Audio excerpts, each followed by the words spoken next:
Hello friends, সবার কি অবস্থা? আশা করছি সবাই অনেক অনেক ভালো আছেন।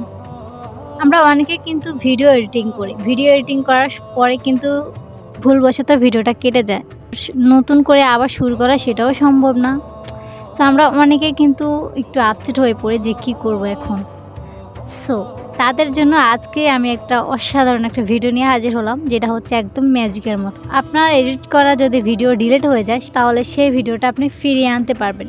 সো সেই প্রসেসটাই আজকের ভিডিওতে আমি দেখাবো। একদম শুরু থেকে লাস্ট পর্যন্ত কন্টিনিউ করেন, সম্পূর্ণ বুঝতে পারবেন। চলুন আর কথা না বাড়িয়ে মূল কাজে যাই। কাজে যাওয়ার আগে ছোট্ট একটা রিকোয়েস্ট, কেউ যদি চ্যানেলে নতুন হয়ে থাকেন অবশ্যই চ্যানেলটাকে সাবস্ক্রাইব করে রাখবেন, পাশে থাকা বেল বাটনটি অল করে দেবেন। চলুন কাজ শুরু করি।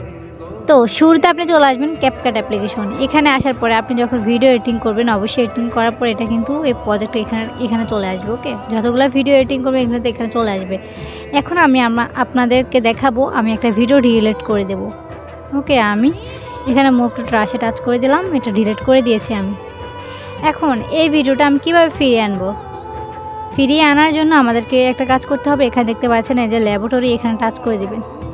এই ল্যাবরেটরি অপশানে টাচ করে দেওয়ার পরে একটু স্ক্রল করে নিচের দিকে আসবেন। আসার পরে এখানে একটা অপশান দেখতে পাচ্ছেন ট্রাশ, এই ট্রাশ আপনারা টাচ করে দেবেন। এখানে টাচ করে দেওয়ার পরে এখানে দেখুন আমি যে ভিডিওটা ডিলিট করে দেখেছি সেই ভিডিও।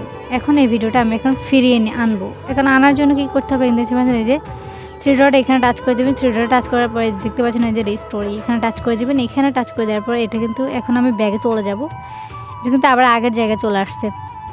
এখন আপনারা চাইলে এই ভিডিওটা আবার গ্যালারিতে নিতে পারবেন সেভ করে।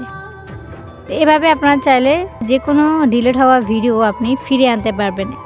সো এই ছিল মূলত আজকের ভিডিওটা কার কাছে কেমন লেগেছে অবশ্যই কমেন্ট করে জানাবেন। দেখা হবে নেক্সট কোনো ভিডিওতে। আল্লাহ হাফেজ, টাটা।